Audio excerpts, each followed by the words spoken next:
ఉదయకాలమున దేవుణ్ణి స్తుతించుటకు గాను మనందరికీ మన ప్రభు అయిన యేసుక్రీస్తు ఇచ్చిన ఈ తరుణం కొరకు తనకు ఎంతో కృతజ్ఞులమై ఉండాలి. నేటి ధ్యానాంశము the Lord is our helper. ఇది మరి దేవుడిచ్చిన భాగ్యం అని గ్రహిస్తూ నాకు తోచిన కొన్ని విషయాలు మీతో పంచుకుందామని నేను ఆశిస్తున్నాను. దయచేసి please bear with me if I don't speak in Telugu. Now today's theme is the Lord is our helper. అయితే మనము కీర్తనలు చూసినప్పుడు 45వ కీర్తనలో దేవుడు ఏమంటాడంటే, God is our refuge and strength and ever present help in trouble, therefore we will not fear. I think this is a wonderful promise. కీర్తనకారుడు ఏమంటాడంటే, గాడ్ ఈజ్ అవర్ రెఫ్యూజ్. దేవుడు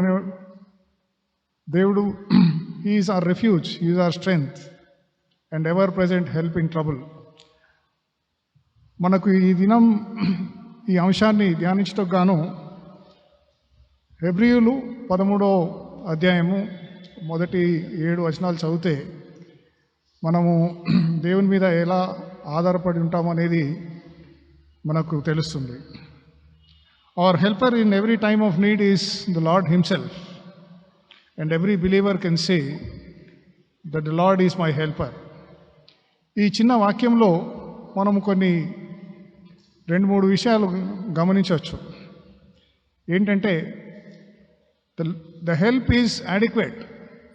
దేవుడు ఎప్పుడైతే మనకు సహాయం చేస్తాడో, హిస్ హెల్ప్ ఈజ్ అడిక్వేట్, తగినంతగా మనకు సహాయం చేసే వ్యక్తి. ఎందుకంటే this help is divine and it is almighty help.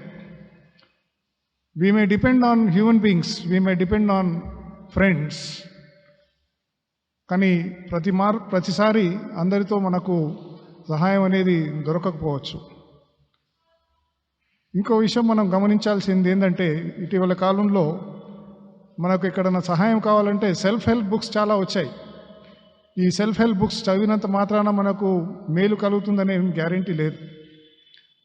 But the Lord's help is adequate, it is divine. I think this is something which we all have to realise. మన friends, మన తోబుట్టులు, వీళ్ళు కొంతమేరకే మనకు సహాయం చేయవచ్చు, కానీ మన దేవుడైన యెహోవా మనకు ఇచ్చే సహాయం ఇట్ ఈస్ అడిక్వేట్. మన రిసోర్సెస్ ఏవైతే ఉన్నాయో, మానవ వనరులు ఏవైతే ఉన్నాయో, ఇవి చాలా నిమిత్త మాత్రం, inadequate resources.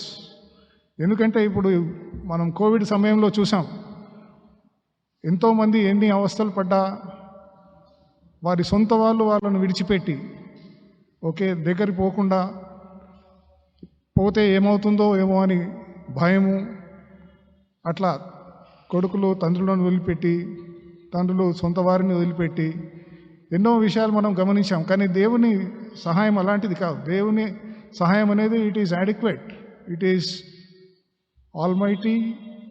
ఆల్మైటీస్ grace that is helping అస్.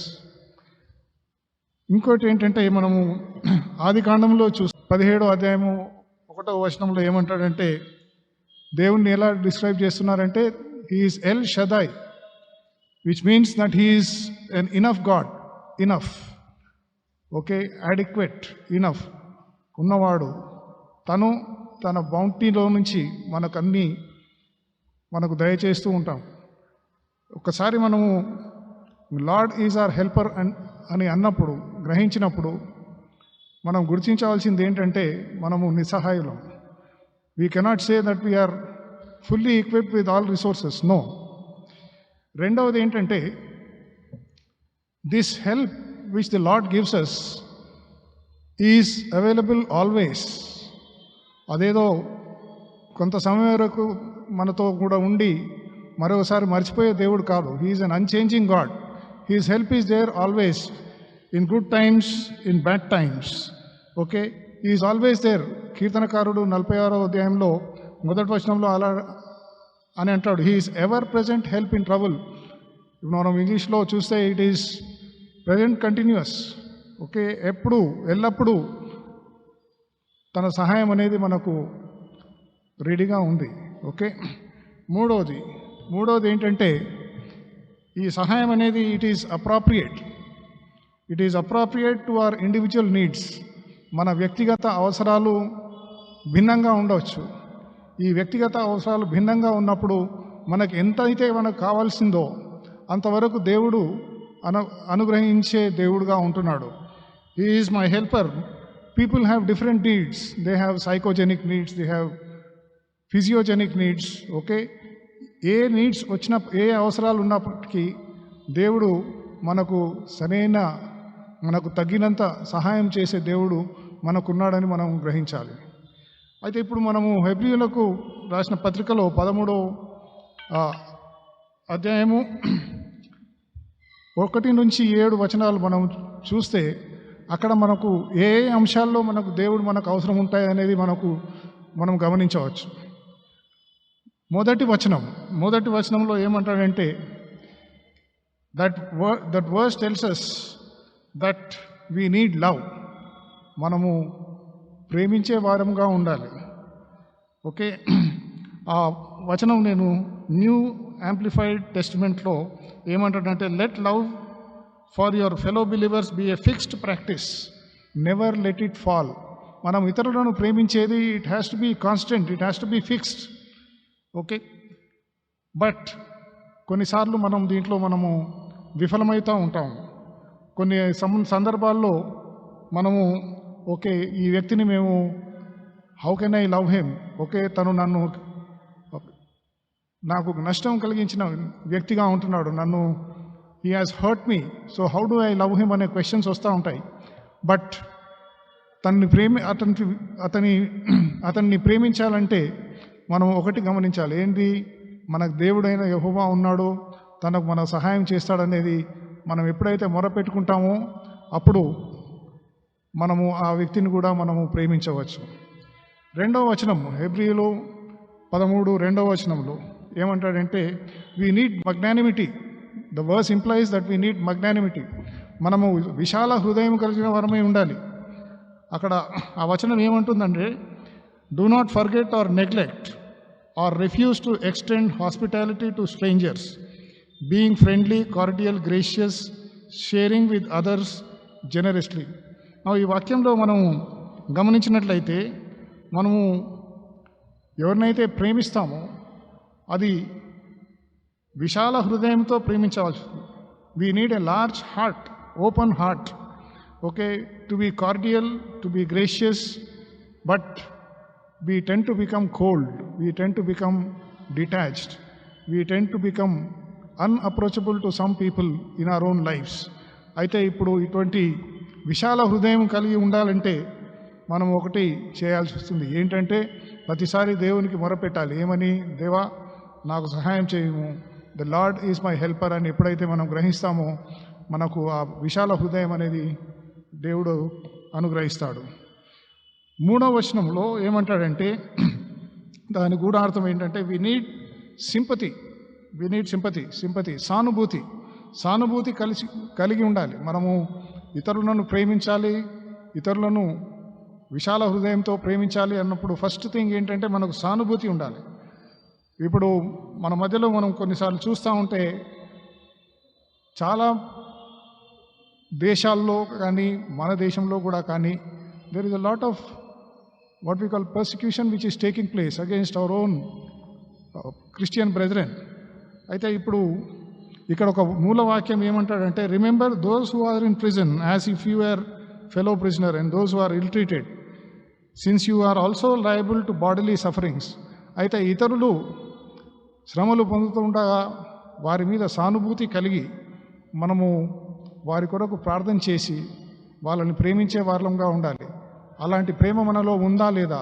లేకపోతే మళ్ళీ మనం దేవుని వైపు చూస్తూ దేవా మరి నాకు సహాయం చేయము, the Lord is our helper అనేది ఎప్పుడైతే మనం గుర్తిస్తామో మనం అప్పుడు సానుభూతితో మన సొంత వారినే కాకుండా అపరిచితులను, తెలియని వారిని ప్రేమించడం, కష్టాల్లో ఉన్నవారిని ప్రేమించగలిగే బుద్ధి, జ్ఞానం మనకు దేవుడు అనుగ్రహిస్తాడు. నెక్స్ట్ వర్స్లో 4వ వచనంలో ఏమంటాడంటే అక్కడ మనము పరిశుద్ధంగా ఉండాలి. I need purity. మనం ఎప్పుడైతే మన జీవితాలను పరీక్ష చేసుకుంటామో we see that there is a lot of impurity in us. Impurity not only in us, there is impurity across, around us. There is what we call as a toxic atmosphere, miasma. Okay, now ఇటువంటి పరిస్థితుల్లో మన పరిసరాల్లో అంతా పరిశుద్ధత ఉన్నప్పుడు మనము ప్యూర్గా ఉండడం అనేది పరిశుద్ధంగా ఉండడం అనేది చాలా కష్టమైన పరిస్థితి. ఇటువంటి పరిస్థితుల్లో మరి మనం ఏం చేయాలంటే మనం దేవుణ్ణి మొరపెట్టుకోవాలి. దేవా నాకు సహాయం చేయము, మరి ఇటువంటి పరిస్థితుల్లో నేను పరిశుద్ధంగా ఉండి నీ వాక్యం చదివి నీ అడుగుజాడల్లో నేను నడుచుకునే భాగ్యం మాకు అనుగ్రహించమని మనం మొరపెడితే అప్పుడు దేవుడు మనకు సహాయం చేయడానికి ముందుకు వస్తాడు. దేవా అని మనము మొరపెట్టాలి. మొరపెట్టనిది మనము అడగనిది దేవుడు ఏమి అనుగ్రహించాడు. దాన్ని కొరకు మనము ఎల్లప్పుడూ ప్రార్థనలో ఉండి మనము మొరపెడుతూ ఉంటే దేవుడు తప్పకుండా మనకు సహాయం చేస్తాడు. 5వ వచనంలో మనం చూసినట్టయితే ఏముందంటే వి నీడ్ సెరెనిటీ. మనము ప్రార్థన చేసినప్పుడు మనకు ఒక calmness, there should be calmness. ఎందుకంటే బయట అంతా టర్బులెన్స్ ఉంది, సమాజంలో టర్బులెన్స్ ఉంది, గుడిలో టర్బులెన్స్ ఉంది, జీవితంలో మన సొంత ఇండ్లలో there is a lot of turmoil which is there. ఇటువంటి పరిస్థితుల్లో మనము ఎలా కామ్గా ఉండగలగము అనేది మనం గ్రహించాలి.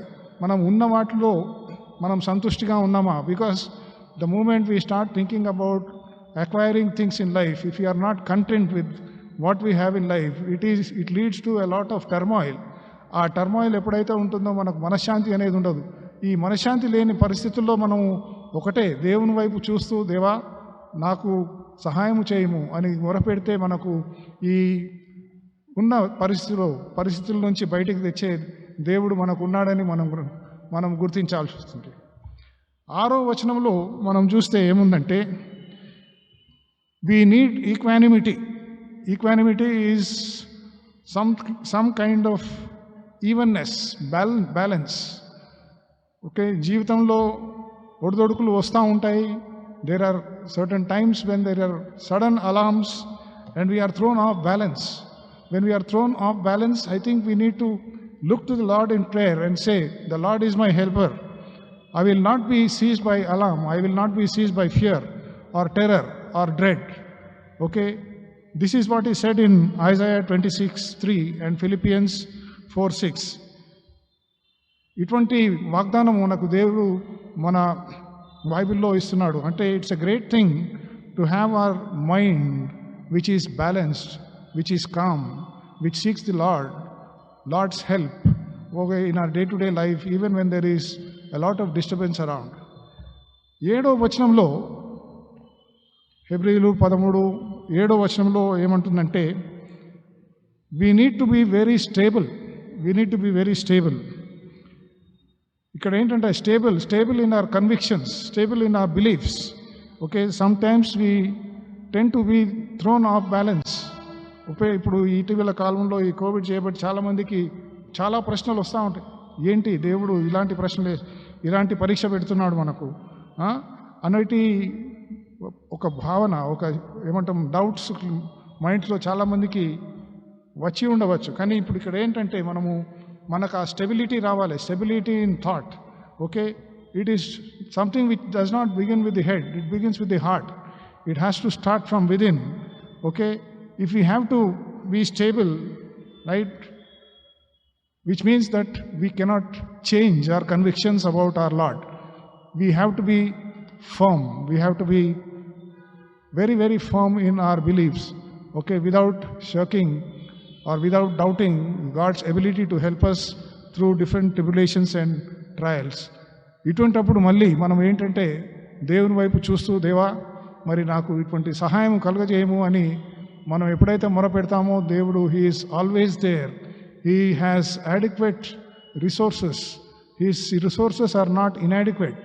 His help is appropriate. ప్రతి వ్యక్తికి కావలసిన కావలసినంతగా తన సహాయం అనేది ఇవ్వడానికి తను సిద్ధంగా ఉన్నాడు. దానికి మనము మన సిద్ధపాటు అనేది చేసుకోవాలి. ఇప్పుడు ఒక వర్షం పడుతుండగా మనం గిన్నెలో కొన్ని నీళ్లు పట్టాలంటే ఆ గిన్నె కొద్దిగా లొంత ఉండాలి. ఆ లొంతలోనే నీళ్ళు ఆగుతాయి. కానీ మన గిన్నె అనేది ఒక ఫ్లాట్గా ఉంటే ఆ గిన్నెలో మనం నీళ్లు కలెక్ట్ చేయలేము. Like that we have to have our mind which is a receptacle. Okay, it should be like a parachute which is open, a parachute which absorbs things, a parachute which learns from his own scriptures and absorbs all the good things in life. అటువంటప్పుడు దేవుడు the Lord is our helper అనే బదులు you can very boldly say that the Lord is my helper. ఈ కొద్ది వాక్యాలతో నేను ముగిస్తూ ఉన్నాను. దేవా, ఉదయకాల సమయంలో ప్రభువా మమ్మల్ని నీ సదినామములకు తెచ్చి దేవా మిమ్మల్ని స్తుతించడానికి గాను మాకు అనుగ్రహించిన ఈ తరుణం కొరకు మీకు అనేక వందనములు తండ్రి. ప్రభా, మరి మీ వాగ్దానం ప్రకారం ప్రభా మమ్మల్ని సజీవుల్లో లెక్కలో పెట్టినారు ప్రభా, మీకు అనేక వందనములు తండ్రి. మా చుట్టూ అనేకులు నశించిపోవచ్చుండగా ప్రభా, అయినా మీరు మీ కృపచే మమ్మల్ని కాపాడుచు ప్రభా, మీ సహాయం ఎల్లప్పుడూ మా మీద మాకు ఇచ్చి ప్రభా మమ్మల్ని ఆశీర్వదిస్తున్న విధానం కొరకు మీకు అనేక వందనములు తండ్రి. దేవా, ఈ సమయంలో ప్రభా మరి కోవిడ్ చేయబట్టి ఎంతోమంది నశించి ఉండొచ్చు ప్రభా, వారి ఆత్మల కొరకు ప్రార్థిస్తున్నాం తండ్రి. మరి ఇంకనూ అస్వస్థతగా ఉన్న బిడ్డలందరికీ మీరే స్వస్థతను అనుగ్రహించం తండ్రి. చికిత్స చేయుచున్న బిడ్డలకు వారికి కావాల్సిన ఓపిక సహనం అనుగ్రహించం దేవా. మరి ఇంకా రానున్న దినాల్లో ప్రభా ఇలాంటి చాలా వార్తలు ఉంటున్నాయి ప్రభా. థర్డ్ వేవ్ అంటున్నారు, ఇంకా భయంకరంగా ఉంటుందని అంటున్నారు. అయినా ప్రభా నీ బిడ్డలను మీ రెక్కల చాటున మీరు కాపాడుకున్న తండ్రి. మరి ప్రభా మేము క్రైస్తవంగా మేము జీవిస్తుండగా మీ అనుదినము మీ వాక్యం చదువుతూ ప్రభా దానిలోని సారంను మేము గ్రహించి నీ అడుగుజాడల్లో నడిచి ప్రభా సమాజానికి మేము ఒక మాదిరికరమైన జీవితం జీవించుటకు మాకు నేర్పించం తండ్రి. దేవా, మా సంఘంలో ఉన్న ప్రతి బిడ్డ కొరకు ప్రార్థిస్తున్నాం తండ్రి. వారికి ఎట్టి అపాయం కలగకుండా వారిని కాపాడం తండ్రి. ఇక్కడ ఉన్న అయ్యగారులను అమ్మగారులను ప్రభా, మరి వివిధ కమిటీ మెంబర్స్ను ప్రభా వారు సేవ చేయుచుండగా తండ్రి, మరి మీరు వారికి ఆత్మీయ ప్రేరేపణ కలిసి ప్రభా మరి నీ బిడ్డలను సరి అయిన మార్గంలో ముందుకు నడిపించుటకు నేర్పించు తండ్రి. మా మండల అధ్యక్షుడు రెవరెండ్ ఏసీ సాల్మన్ గారి కొరకు ప్రార్థిస్తున్నాం తండ్రి. అలాగే ప్రభా మరి ప్రపంచవ్యాప్తంగా ప్రభా ఎంతోమంది నీ సేవకులు వివిధ రకాలుగా నీ సేవను చేయుచుండగా తండ్రి, మీరు వారిని అందరినీ దీవించి కాపాడడం తండ్రి. అందులో కొందరు హింసకు గురి అవుతుండగా తండ్రి, మీరు వారికి తోడుగా నుండం తండ్రి. మరి ఈ సమయంలో ప్రభా మరి మేము మా దినచర్యకు మేము సిద్ధపడి మేము వెళ్తుండగా తండ్రి, మాకు ఎట్టి అపాయం కలగకుండా దినమంతయు మమ్మల్ని కాపాడి దేవా మరి ఒకసారి సాయంత్రం మరి మీ వాక్యం చదివి నీకు స్తుతిగానం చేసి మా రాత్రి గడుపుటకు మాకు కృపను అనుగ్రహించమని మా ప్రభు క్రీస్తు పేరిట వేడుకుంటున్నాము స్వామి, ఆమేన్. ప్రభు మిమ్మును దీవించి ఆశీర్వదించి కాపాడునుగాక. ప్రభు తన యొక్క ముఖమును మీ మీద ప్రకాశింపజేసి మీ మీద దయించునుగాక. ప్రభు తన యొక్క ముఖ కాంతిని మీ మీద ప్రసరింపచేసి శాంతియు సమాధానం ఆయురారోగ్యములను సదాకాలము మీ అందరికీ దయచేయును గాక. Amen. Thank you very much. God bless you. Take care.